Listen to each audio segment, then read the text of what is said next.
Hello everyone. Here's the question number 1 from MCQ of electrostatics. So it reads, when identical point charges are placed at vertices of a cube of edge A, then each of them charge experiences a net force of magnitude capital F. Now these charges are placed on the vertices of another cube of edge length B. What will be the magnitude of net force on any of the charges? These cubes are simply geometrical constructions and not made of any material. So let's consider this is a cube and these 8-point charges are placed on its vertices. Now we know the net force acting on any of the charge will be calculated as a resultant of all the forces due to 7 other charges. So it's going to be the resultant of 7 forces, and force is a vector quantity, so it has to be vectorially added. Now as per the Coulomb's law, we know the electrostatic force depends upon the separation between the charges square reciprocal to that. So F is reciprocal of R square or something like that. Now whatever the distance we are going to measure, let's say we are measuring the total force on this charge. So this charge will be experiencing a force because of this charge. So the distance will be proportional to L. Basically it's going to be L. Similarly, because of this charge, the distance is going to be equal to L. Let's say L is the length of the cube. Now when we are calculating the length because of this force because of this charge, so the length that will be required is going to be this much.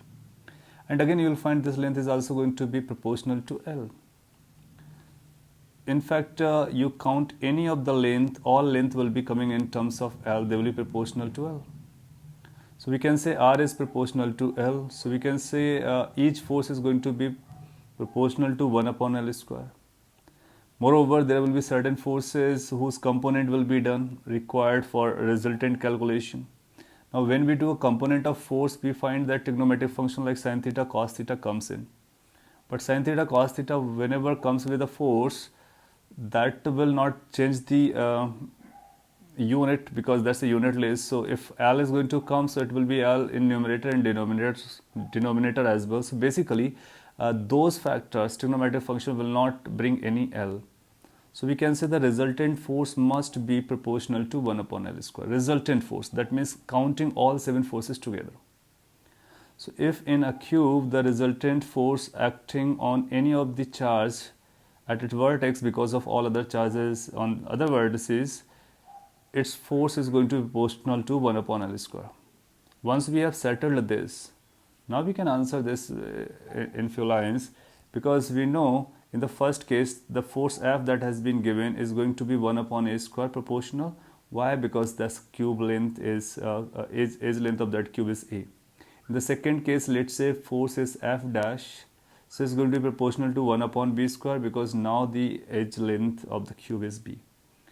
And we can divide, so we will find F dash upon F is going to be is equal to A square upon B square.